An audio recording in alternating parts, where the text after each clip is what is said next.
subject of today's session is a biblical holiday that admittedly is relatively obscure.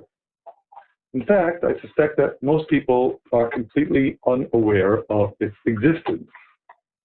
We Jews don't really have any particular observance of it nowadays either, except that, number one, there are certain prayers that we say on ordinary weekdays that we omit on holidays, and that we omit on this holiday as well. So it does have something of a holiday status.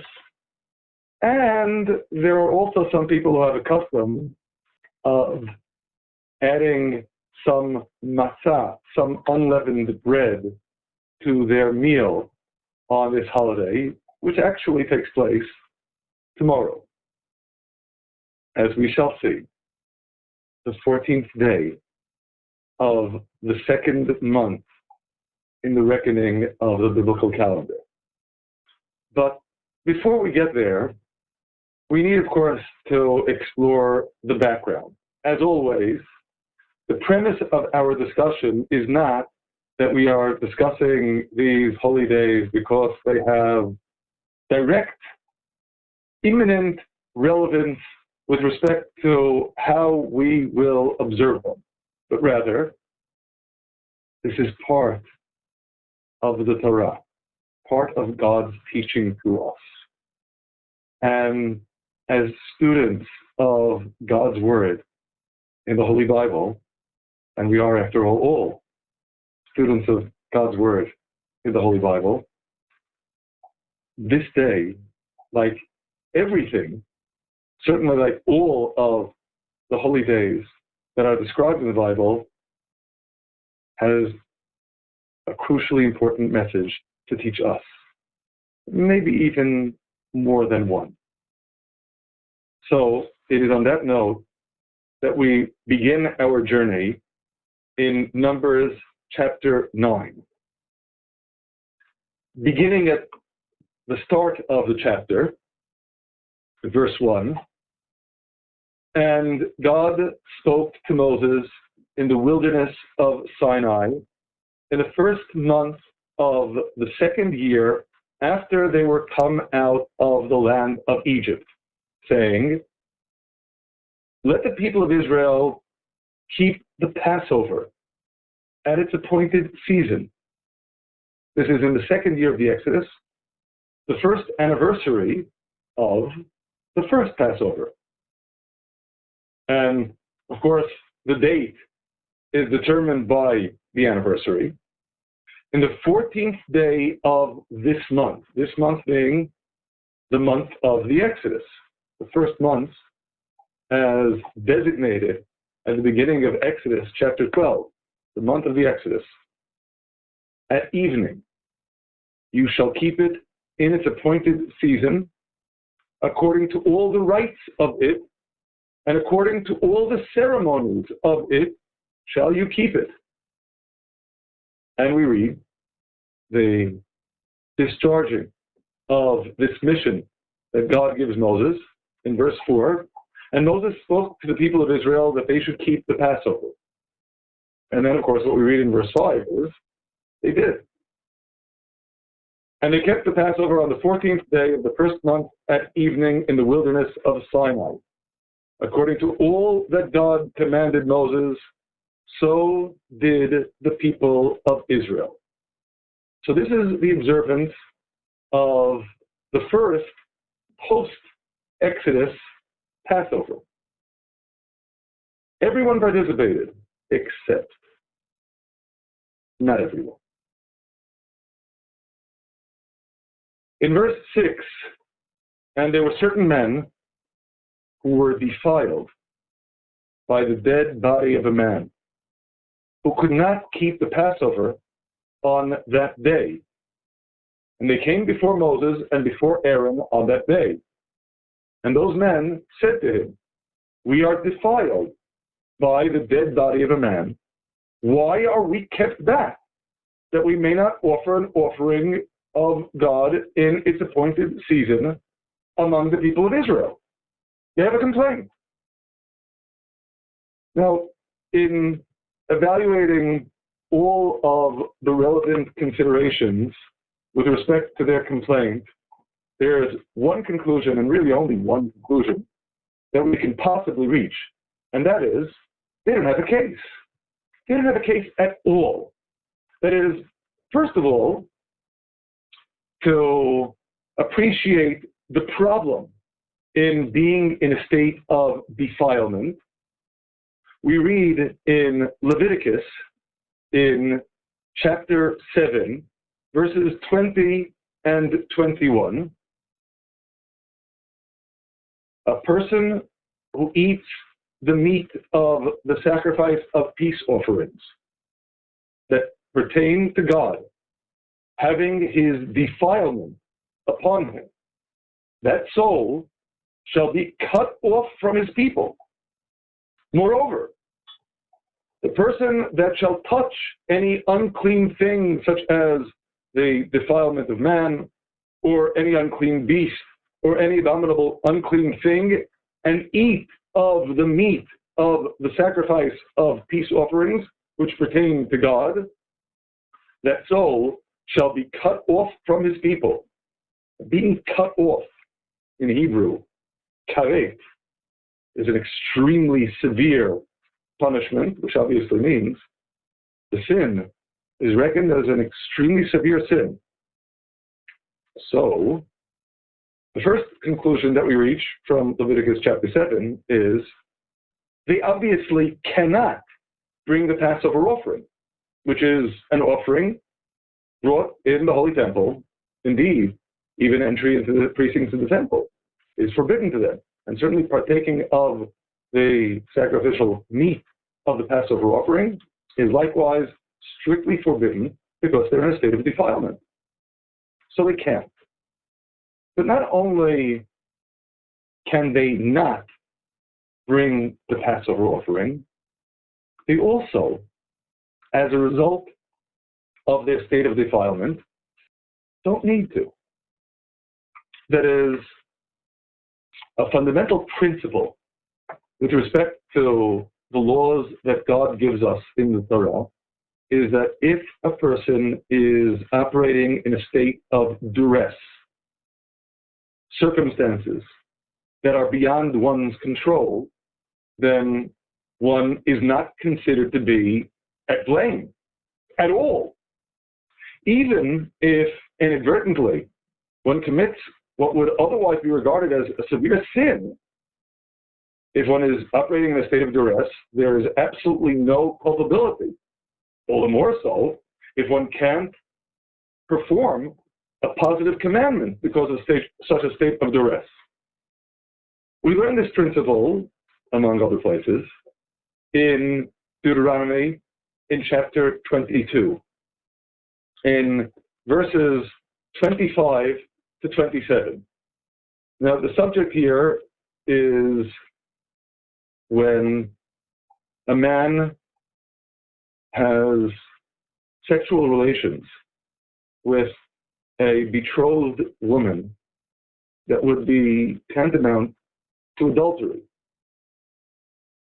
In verse 25, in chapter 22, we read, if a man finds a betrothed woman in the field, and a man forces her, he rapes her, then only the man who has relations with her shall die. But the woman you shall do nothing to.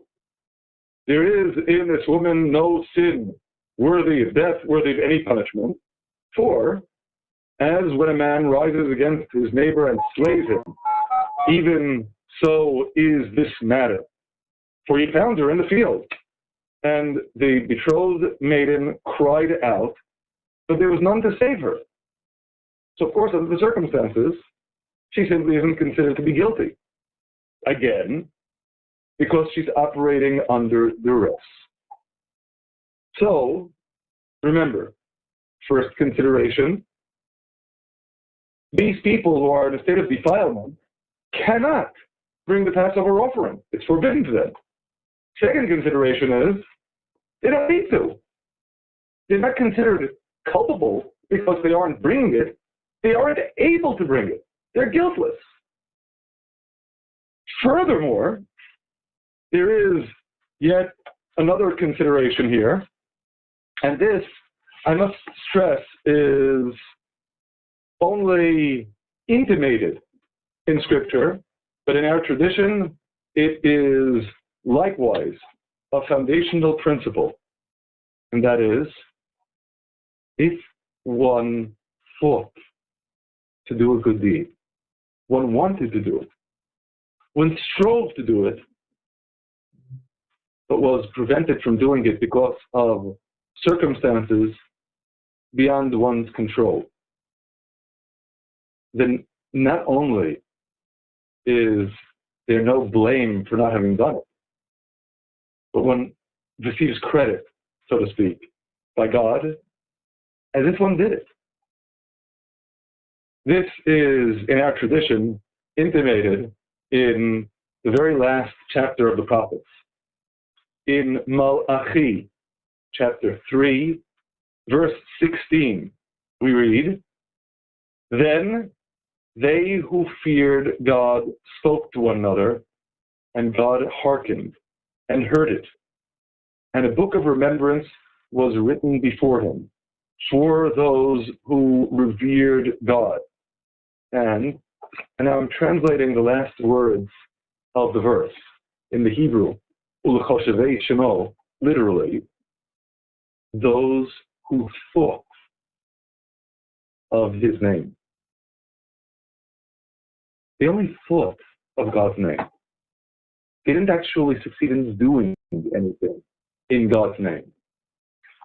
But once again, that reckoning by God and that book of remembrance that was written before him for those who revered God also includes those who thought of God's name, even if it was only thought. So, of course, naturally, then, this is yet a third argument with respect to the case of those people who were in a state of defilement. That is, to review, consideration number one, they can't bring the Passover offering because they're in a state of defilement, and they are forbidden to bring it. Consideration number two was they aren't considered at all at blame because of circumstances beyond their control. Consideration number three is that while they aren't bringing the offering, because they were prevented from doing so because of considerations that were beyond their control, they are, as it were, considered to have done it. So they aren't even missing anything. So what's their problem? What's their complaint? There is yet a fourth consideration that I'm going to add to these, and I need to consider that this fourth consideration is in no place written or really even intimated in the Bible itself. But, inevitably, the question arises in our tradition, how did these particular people enter into a state of defilement because of exposure to a dead body? Now, I realize, of course, we can answer that question on manifold plans. Obviously, in a nation the size of Israel at the time, undoubtedly, there were people who were dying on a relatively regular basis. But simultaneously, we could note that in considering the previous passages in the Torah, we could point to two particular passages that could explain why these people were in a state of defilement. The first of these passages is in the story of the Exodus. In Exodus chapter 13, verse 19, where we read, as Israel is leaving Egypt, and Moses took the bones of Joseph with him. For he, Joseph, had laid an oath on the people of Israel, saying, God will surely take accounting of you, and you shall carry up my bones away from here with you. So as Israel marched to the promised land, Israel took with it the remains of Joseph. One possibility then is that these people who are in a state of defilement are in a state of defilement because they were the ones who were attending to Joseph's remains. Now, obviously, that is in itself doing a mitzvah, a good deed. Another possibility that is perhaps even more striking pertains to what we read in Leviticus chapter 10. At the beginning of Leviticus chapter 10, we read of the sin of Nadav and Avihu, the sons of Aaron, who took each of them his censer and put fire in it and put incense on it and offered strange fire before God, which he had not commanded. In chapter 10, verse 2, we read, and a fire went out, as it were, from before God and devoured them. And they died before God. Now, in verse 4, we read, and Moses called Mishael and Elzaphan, the sons of Uzziel, the uncle of Aaron, and said to them, come near, carry your brethren from before the sanctuary, from the tabernacle. They're dead inside the tabernacle, out of the camp. So they went near and carried them in their coats out of the camp, as Moses had said. As Moses had said. If it is these people who are in a state of defilement, unable to bring the Passover offering, then of course, that state of defilement is because they were not only not failing to do something they should have been doing, but rather because they did what Moses had charged them to do. Of course, in either of these instances, either if it were the people who were attending to Joseph's remains, or Mishael and Elzaphan, who were carrying the bodies of Nadav and Abihu out of the tabernacle, this is, in a sense, an even further amplification. These people had nothing at all to be ashamed of, nothing with respect to which they should feel sorry for themselves or guilty. On the contrary, they're in a state of defilement because they were doing good deeds. They were obeying God's word. They were tending to these dead people. And in our tradition, when you tend to the deceased, it is the ultimate act of loving kindness, because you're clearly doing it without any hope of reciprocity. The person who is the beneficiary of your kindness is never going to be able to pay you back in this world. So here they are, engaging in this ultimate act of loving kindness. And of course, obviously, again I reiterate, this isn't stated explicitly in the biblical text. And undoubtedly, the interpretation that it is these people who appear before Moses and Aaron in Numbers chapter 9 further amplifies that they don't have a case. The whole complaint is absurd. Once again, they can't bring the Passover offering, clearly forbidden to them, but because it's forbidden to them, they aren't considered culpable at all. Not only that, they get credit as if they did it because they wanted to do it. And furthermore, this additional dimension, they may indeed have been unable to do it because they were themselves engaged in doing such a praiseworthy act of tending to these dead bodies. So again, no case at all. Completely absurd complaint. They had no business being upset that they weren't bringing the Passover offering. And of course, simultaneously, we recognize there's nothing you can do. The offerings, after all, has to be brought on time. Once the day ends, the time is up. The offering is passed. Normally, there is no second chance. And yet, returning to Numbers chapter 9,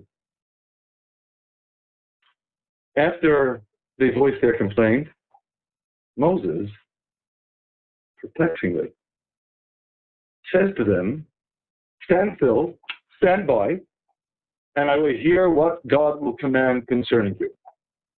That is, of course, Moses extraordinarily has the ultimate recourse to answering such questions by immediately receiving the answer from God himself.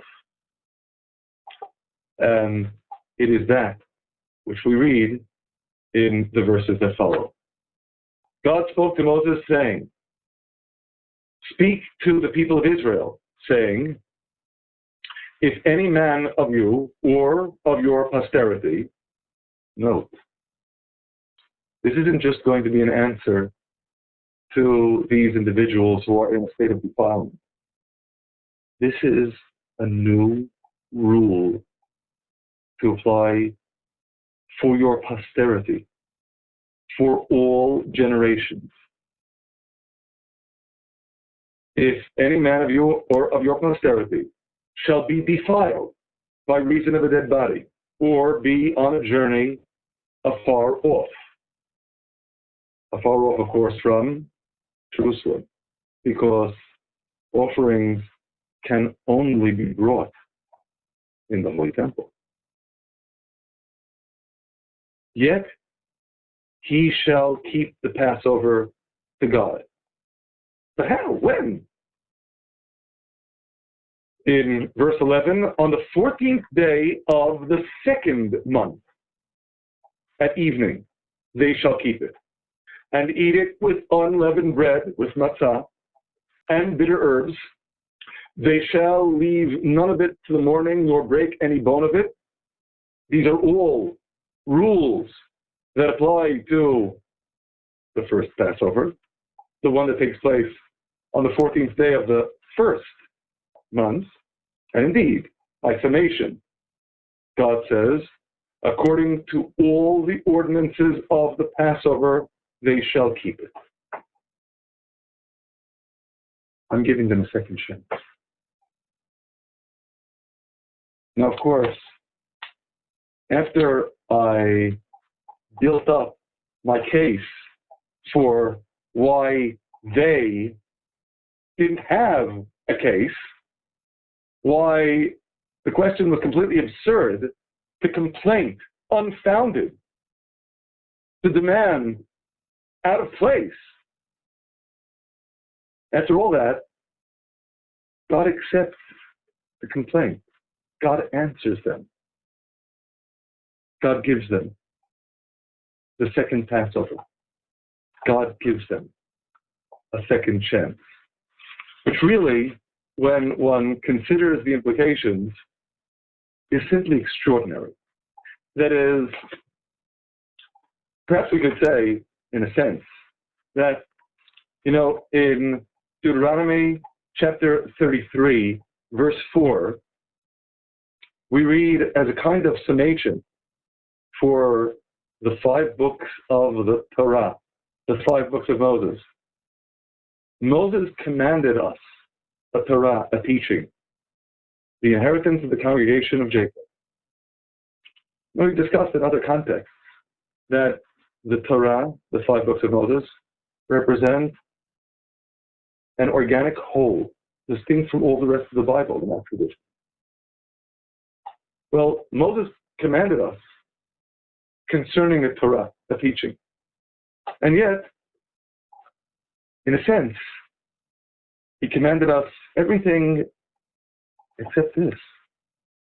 Of course, I say in a sense, because you would be right to object and say, well, we got this rule about a second Passover also through Moses.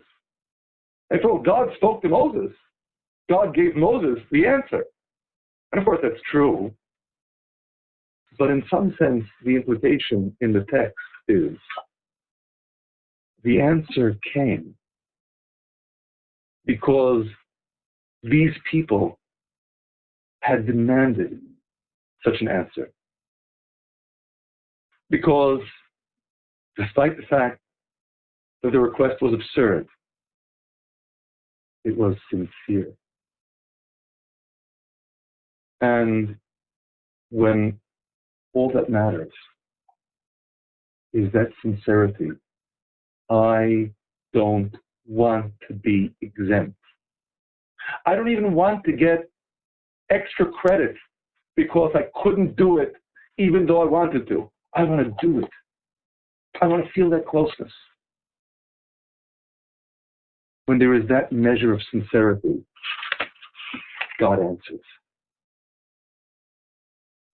Perhaps this idea is one that we can express in a broad, expansive way in terms of a principle that in our tradition is not only foundational, but intimated in all of the components of the Hebrew Bible, in the Torah, in the prophets, and in the holy writings. The principle is, on whatever way a person wants to go, he is taken. You choose the course. Once you've chosen, God will walk you on that course. And it applies, I must stress, for better and for worse. That is, the verse that exemplifies this principle in the Torah, in the 5 books of Moses, is in Numbers chapter 22, verse 20. To give a bit of background, in chapter 22, we read of the messengers whom Balak sends to Bilam to persuade Bilam to come to curse Israel. And when Bilam awaits God's permission to go on this mission to curse Israel, in verse 12, God said to Bilam, you shall not go with them. You shall not curse the people, for they are blessed. But then, there's another set of messengers, more prestigious messengers with promises of gifts. Prestigious messengers, promises of gifts. There is no earthly reason to imagine that that should change God's verdict. But when Bilam again solicits God's permission, kind of nagging God, can I go? Can I go? So God's response in verse 20 is, if the men come to call you, if you see it as a call to you, you may rise up and go with them. But only the word which I shall say to you, you shall do. So Bilam goes. And of course, he goes to his disgrace and ultimately to his death. But if you want to go, you can go. Whatever way you choose, you will be taken on. That's, of course, in a negative sense. In a far more positive sense, the verse that exemplifies this principle in the prophets is in Isaiah chapter 48, verse 17. And once again, I'm going to be meticulous in translating literally. So the translation might diverge slightly from what you have, but I'm doing so based upon the original text. Thus says God, your Redeemer, the Holy One of Israel. I am God, your Lord, who teaches you for your benefit, who leads you by the way upon which you go. In the Hebrew, Madrichecha b'derech telech. Again, who leads you on the way on which you go. You've chosen to go on that way. Now I'll lead you on. Now, of course, here it certainly is in a positive sense. After all, I am God your Lord who teaches you for your benefit. For your benefit. You've chosen to go on that course, on that way that will be for your benefit. Because you chose that, I will lead you on it. It's your choice. You chose the way. And as a final illustration from the Holy Writings, in the book of Proverbs, we actually find both sides of this coin expressed in Proverbs chapter 3, verse 34. Surely he, God, scorns the scorners, but he gives grace to the humble.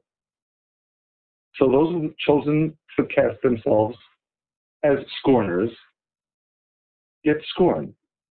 That's the way they chose. That's the way they are taken on. And those who choose the course of humility, that's the way they chose. They get grace. That's the way they are taken on. It's all up to us in that sense. We choose where we want to go. And God's gift is, that's where you want to go, that's where you're going. Of course, the great gift here is God's empowering us. There is no greater expression of God's confidence in us than enabling us to take the lead. And of course, returning to Numbers chapter 9, these people took the lead. They showed themselves, the world, God, what way it was upon which they had chosen to go. So God takes them. Perhaps a good way of expressing this using another passage in the Bible is in Psalm 73. In verse 26, and I think this verse so aptly describes the attitude of these people. My flesh and my heart fail, but God is the strength of my heart and my portion forever. If you feel that God is your portion forever, you don't look for exemptions. You're not even looking for absentee credit. You want to feel God is my portion forever. Because, as expressed in verse 28, as for me, nearness of God is my good. The way I define good is by being close to God. I don't want to give up on that opportunity to come close to God through doing what He bids us to do. through living His word. If God is my portion, I seek to actualize that in my deeds. Even if I'm exempted, even if I would get credit without doing it, I do it. Perhaps even more aptly, to consider another verse in Psalms, in Psalm 119, verse 57. Much the same theme here. God is my portion. I have said that I would keep your words. Or perhaps we could translate, I have committed myself to keeping your words. And I think there's a critical theme expressed here that is directly germane with respect to Numbers chapter 9, and of course, with respect to each and every one of us. Again, biblical holy days and their messages. What does it convey to us? That if I truly feel God is my portion, if I really feel that bond to God, then necessarily that sense demands of me expressing it in practice. It's not just some kind of vague abstraction in my mind. It's something that I do.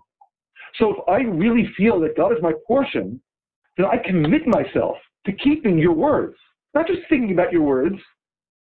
Even when, under normal circumstances, I couldn't do anything more than that because I was operating under duress, because I was barred from acting on those thoughts. I'm not satisfied with that.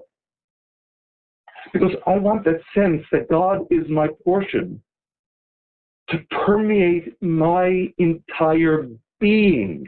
Not just my mind, not just my thoughts, my body, everything. I want to do it. I want to live by those words, not just think about them. So I'm not satisfied merely hearing that I'm exempt, or even hearing that I get absentee credit because I couldn't do it. I want to do it. And that's the complaint that elicits God's answer. You know, returning to those words that we saw a few minutes ago in the last chapter of the prophets, in Malachi, chapter 3, we spoke about those who revered God and thought of his name. And what does God say of them? In Malachi chapter 3, verse 17, and they shall be mine, says the God of hosts, on that day, which I appoint as my particular day, and I will spare them as a man spares his own son who serves him. Verse 18, then you shall return and see the difference between the righteous and the wicked, between him that serves God and him that does not serve him. In our tradition, that second distinction between him that serves God and him that does not serve him is a distinction in which both sides are describing the righteous.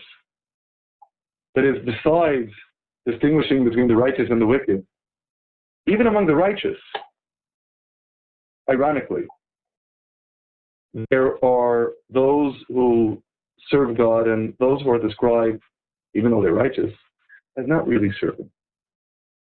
That is, when you look for exemptions, when you look for the easy way out, a legitimate way, a legal way, but an easy way, you're serving yourself. You're not really serving them. You're not really saying, God is my portion forever. And I'm not saying I'm committing myself to keeping his words because he is my portion.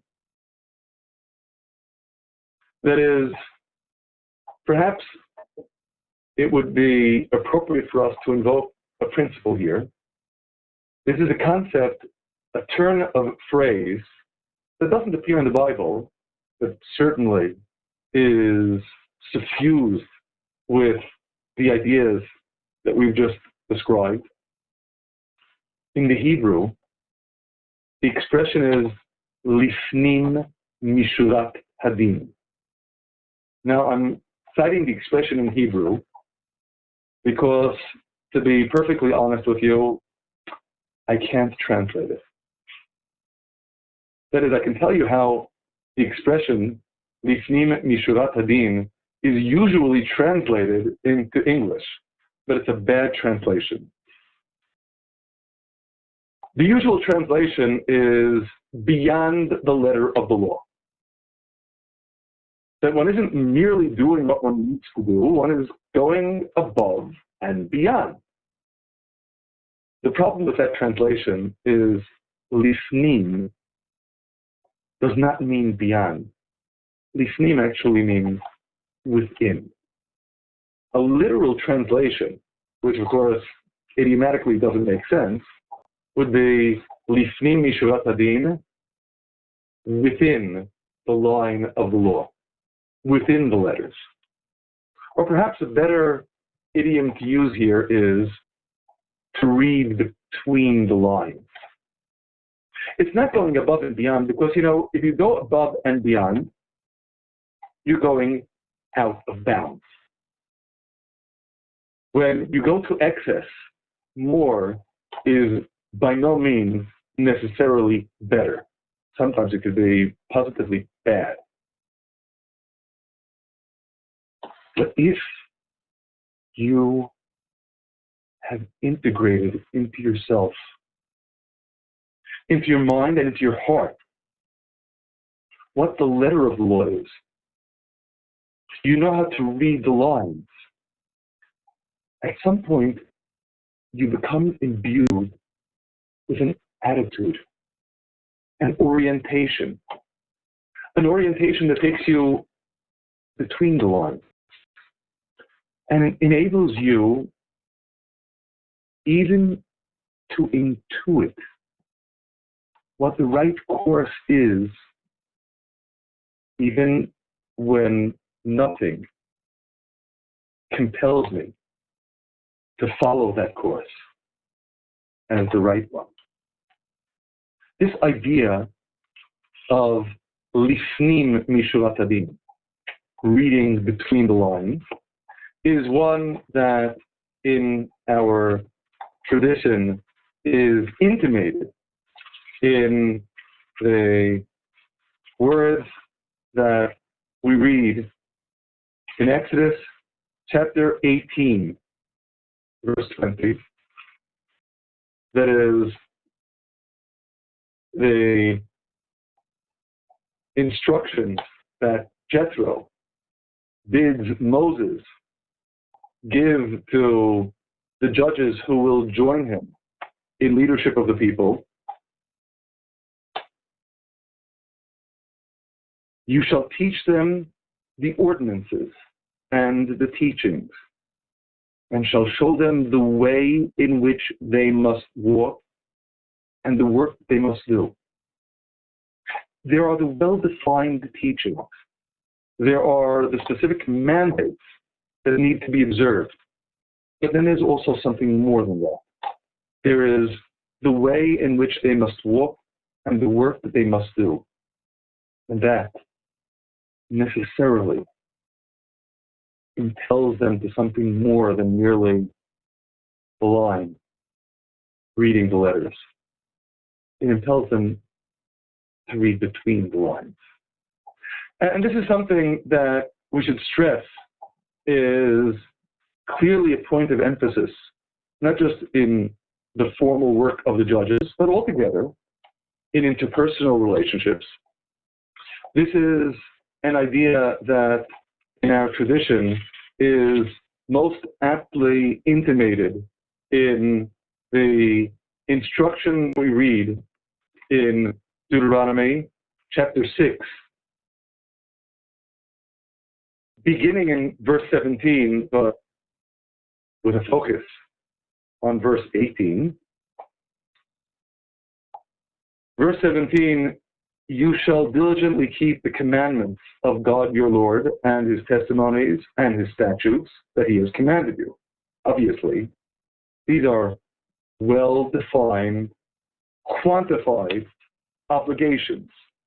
But then there's also, and you shall do that which is right and good in the sight of God, that it may be well with you, and that you may come in and possess the good land that God swore to your fathers.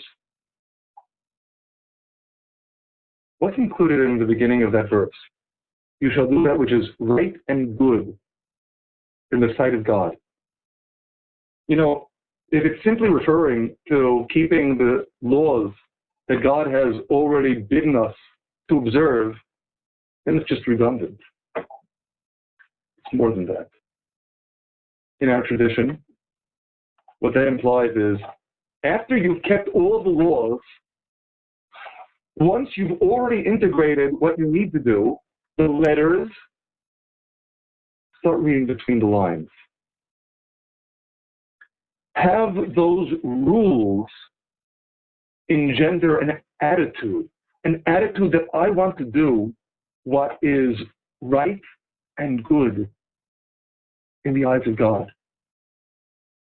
Not just because it is required, but because I've integrated into myself an attitude that goes beyond what is specifically required.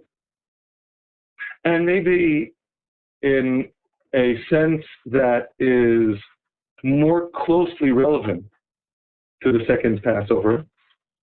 You know, in Leviticus, we have so many rules that pertain to sanctification.